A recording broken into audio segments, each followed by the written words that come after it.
Hey, deserving listeners, sister wives, let's watch. Not easy. I mean, it's obvious. Janelle sees too that we do things separately. I mean, just getting us together again for a simple dinner took months. I feel like it changed when we moved. Months? Took months. Wow. Yeah. I mean, in the past, when they lived in one house at Lehigh or they lived in the same cul-de-sac, they could have just done it spontaneously, right? Vegas. I was pretty lonely in the cul-de-sac. I was pretty lonely. That feeling of being separate really started in Vegas. I can remember being so depressed. Oh, interesting. I didn't know that. I knew it was a step down in terms of the closeness, but I didn't know it was that much of a step down because they were right next to each other. Interesting. Yeah. And of course, Robin being added to this scenario further dilutes your time with your husband. Same family, but living separate. My thoughts were more about the family as a whole. There was a desperation in our lives that forced us to be connected. Up until we moved to Las Vegas, we had this culture within our family, and it was something that we started out. And this was one thing that Cody was always so firm about. We're going to be one family. Yeah. That he was, as I was saying earlier, the cheerleader and the optimistic one and the glue and the one that would, get everyone going to be in the same family. Of course, living in the same house would help that. And when they moved into the cul-de-sac, and of course, Robin being added to it, it could be a factor. And young love, right? It's much more powerful than love that's been going on for 25 years, right? With the other sister wives. Anyway, so there's that, but also just not living in the same house. And so he was always the one that would be like, come on, we could do this. We're all one family. We're going to make sure we're the same family. And that's interesting because I think in other polygamous families that we've even seen on the show, it doesn't require the husband to be the cheerleader. That other sister wives might be equally, if not more, motivated to really make sure that they're all bonded. But I thought that's what was happening in the beginning, but hearing a lot of them talk about their true feelings and even about the beginning of maybe it just has to do with how it all formed, because their story is Mary was first and then Janelle enters, and there was huge conflict between Janelle and Mary, and then Christine came in and it felt like she was the go-between between Janelle and Mary, but there was also conflict there, and not the kind of closeness that I think would be ideal. They worked together. I mean, I don't know if I showed this clip, but Cody just said there was a desperation in the past that forced us to work together. And just interesting. It's like, wow. Because, from the very beginning, I'm asking these questions of, is this something... And of course, I'm pretty sure from the very beginning I was saying, I don't recommend anyone be in a polygamous family for a variety of reasons. So, polyamory is totally fine. It's not for everybody, but it can absolutely work. It can also not work in the same way that monogamous relationships can not work at times. But this is interesting, and you just think, what were the influences? Was it the fact that they were out of Utah? Because I think they've been physically away from their religious center, because from my understanding from Christine, who I interviewed, who's from their church, there are three physical churches that people attend on Sunday or whatever, one in Wyoming and I think two in Utah, if I'm not mistaken. One is in Lehigh, I think. Don't quote me on that. But they, were much closer to their religion and would get the propaganda every Sunday. And the further they move away, and they're on a reality TV show, they're on Instagram and whatnot, all these influences, and you just think they start to go, maybe this sucks. Maybe I don't, the way Janelle says, she at the beginning was like, well, the reason why I did the polygamy was because to learn how to sacrifice. It's such a weird, I mean, maybe there's some wisdom there, I don't know, but to me that's like saying I'm going to walk around in the cold. Right now it's cold in Seattle. I'm going to walk around without a jacket because I have to learn how to deal with sacrifice. It's like, no, just wear a jacket. What? Why would you purposely deprive yourself? And what lesson are you teaching yourself, that you don't matter? And so that's the other thing, being on a reality TV show, some will say that it's a narcissistic endeavor, not in the pathological sense, but in the human development sense, I suppose. And it's possible that the sister wives, everyone, including Cody, because you could, I think it's fairly tempting to see Cody as like the guy who gets to have his cake and eat it too. But I hope we've established it's a dubious way of looking at it. That he would have to sacrifice too. He might have to sacrifice equally, if not more. Because I would not. Most rational, wise, at least monogamous people would not want this. It looks miserable to me. the constantly running around, and I've talked about this before, that the sister wives have high expectations in the past anyway. I don't know if they do anymore, but in the past they would have these huge expectations, like, oh, my night with Cody is tonight, I hope it goes really well. Well, if you're Cody, you got to show up, right? You got to be like, okay, let's bring it, romance and sexy times and attention and conversation and intimacy. And the average night after a day's work, you just kind of want to stare at the TV and drift in and out of a nap or something. So he would have to, and he seemingly would. He seemingly had that energy, and it just seems like a sacrifice. You can't be you. Anyway, so what am I saying? That being on a reality TV show might have allowed them to focus on themselves a little bit more and say, like, wait, what do I want this? Is this really good? And when we moved to Vegas, it was like our older kids already had that bond because they were together all the time. And then I started seeing things kind of change because now we're in 4 separate homes, and that next group of kids didn't have that same type of bonding. And also, there were a bunch of new kids that were suddenly added, right? The Robin kids. And I don't know, it's possible that even among the young kids, they might have bonded in Lehigh because they were all in the same house. But when all of a sudden there's these new kids and they don't really know them that well, there could have been some problems integrating all of that. And an inherent distance could have developed. But I don't know. The little scenes that I've seen with the kids seem of similar age, seem to be bonded across the families. They seem to like each other in the edit. Who knows? And in a way, it's like we are unified, but there's still a lot of agendas going on. A lot of, like, for me, I know this about me. If I really look at myself, I have to be aware that I'm not always thinking about family first like I used to. It wasn't like it was all like fairy tales and ice cream when we were all living together, but we were committed. I really appreciate Janelle being a straight shooter with this. She's not all busted up about talking about this. She's not blaming anybody. She's talking about herself and her own experience, her own thoughts and feelings. She's not saying, seems like you or that. She's like, this is the way it feels to me.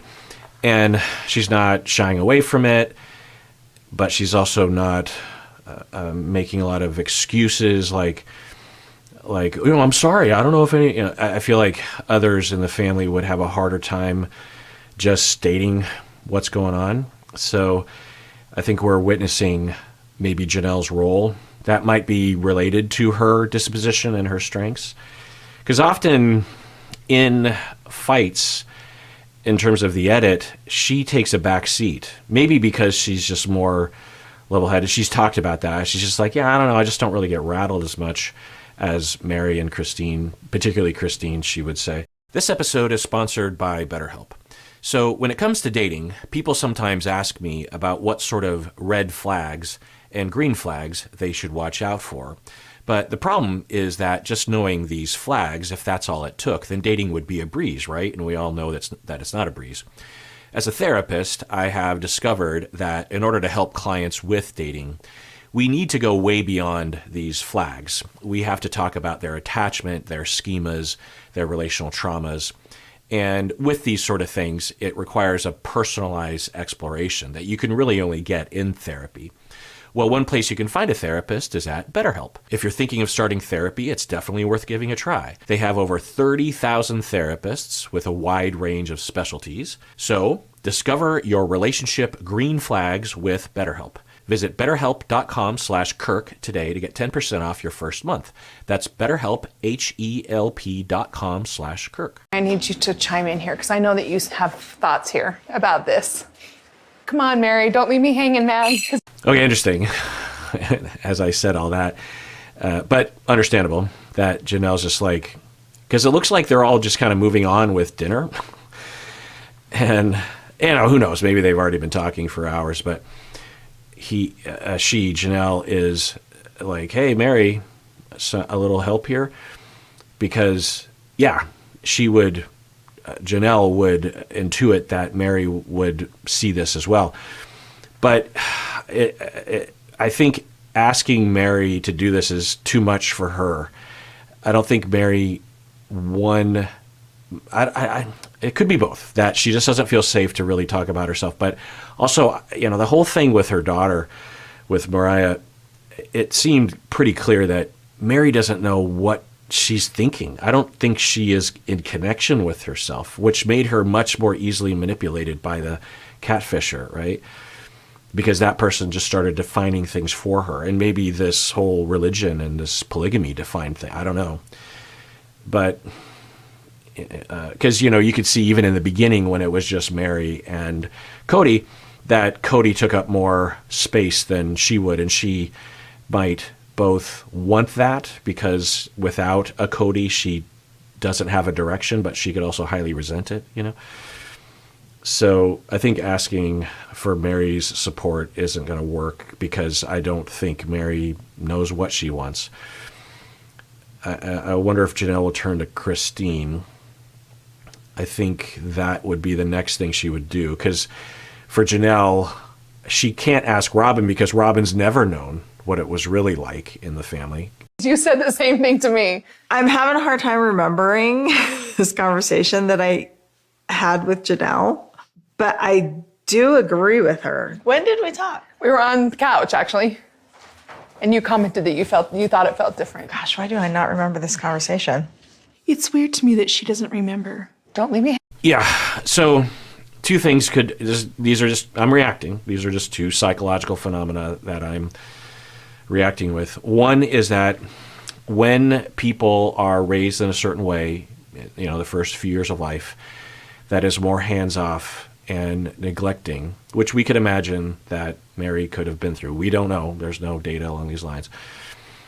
But when you have that scenario, there is a strategy that children will unconsciously resort to that apparently is encoded in all of us as an option to defend ourselves, is to turn away from others and also turn away from our emotions and also turn away from our memories and encoding memories.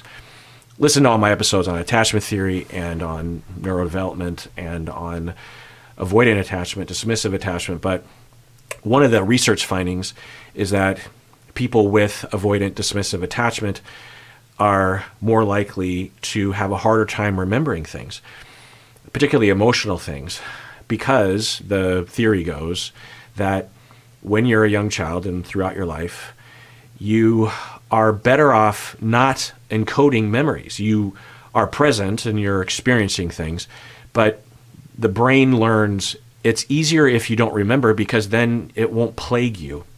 And there's actually a strength to this in that avoidant people tend not to hold grudges as much, and they tend to have more stability in their life because bad things can happen to them. And one, they just don't remember it as well. And two, they will tell themselves, they'll convince themselves that they don't care, that they just have a policy of just like, that was the other person. I'm over here living my life and I'm fine. Obviously, there's a huge con to that, which is that the individual is distant and dismissive of other people, but also of their own feelings and their own needs, which they have in a huge amount because they've never been met. So that's one thing that comes to mind. The other is that Mary could just literally just be forgetting the conversation. But with Janelle's reaction in particular, it's probably hard to really comprehend that, given that the conversation was pretty significant. So it's like, you don't remember even having the conversation, or you don't remember what we were talking about. So the other possibility is Mary does kind of remember, but doesn't want to remember because she's avoiding. She does that a lot. And I think there's a pro and a con to that as well. Hanging man. I'm not. You're my wingman. I'm not. Not doing it on purpose. I'm just trying to remember. Janelle's placing herself in a very vulnerable position, asking. Plus, if you're Mary, even if you don't remember, you know what Janelle is asking, because she literally just asked, hey, a little support here. Someone that wasn't Mary, that doesn't have her personality, would have detected and stepped forward with something, typically, unless Janelle's completely off base, which she's probably not, and she's not even really saying anything that threatening, that she could just step forward a little bit, at the very least, and just be like, oh yeah, everything you're saying, I agree with. We aren't as close as we used to be, and I'm with you, and it's concerning. I don't know what to think. You wouldn't have to get too involved to understand. Janelle just talked for a long time, and she throws to Mary, in a few different ways, right? It's like, hey, what do you think? And I don't remember that. Well, wingman, I don't remember. I don't want to. I guess I should say that maybe I've talked about this before, that with Mary, I've gone on a personal, reaction journey with, in that in the beginning, for many seasons and years of their lives on the show, Mary was pretty easy for me to watch. As time has gone on, with Mariah coming out and the way she reacted, and and then the whole catfishing thing and the way she reacted to that, it's illuminated something or accentuated or something, I don't know, or rewritten history for me or something. It's harder for me to watch Mary's quirks and have me be positive about the things. I'm not negative about her, and I don't blame her. She's in a situation that is difficult, and whatever personality tendencies she has are not her fault. She's not choosing this, in all likelihood. It's out of her awareness and was developed growing up or in this marriage, or who knows, but I guess I should say it's just frustrating, when Janelle put all this effort and no one is stepping up. Aside from Cody. Cody's agreeing for the most part. And Mary's just like, well, don't ask me, again, in a childish way, the way that a kid would. You're at dinner and you throw to your 13-year-old, and you wouldn't in a context like this, hopefully, but, say you're like, oh yeah, when we went to Disneyland, there was that one ride and it was like wild. Hey, Jenny, you remember how wild it was? You can see a 13-year-old saying like, what's going on? I don't remember. And you're thinking, well, I'm pretty sure you remember, but okay. That's the way Mary's reacting. I don't, but that could just be me and my bias at this point. So I should just state that and wrestle with it myself. We're not sending a text to a sister wife. We have to take those steps to just be friends. We're not doing that with each other. You don't think we feel the same? I don't feel like we feel the same. What do you think's changing, though? What do you think's? I want to hear from it's Mary. Distance. Because I'm not going to let you get away from it. Because this is no, it feels different to me. Okay, so Janelle is explicitly saying, I'm not letting Mary get away with this. I think because Janelle knows that Mary tends to avoid and is avoiding in this moment. And to Mary's credit, she's stepping up, which is good. All right, well, that does it for that episode. Everyone out there, please take care of yourself because you deserve it. You really, really do.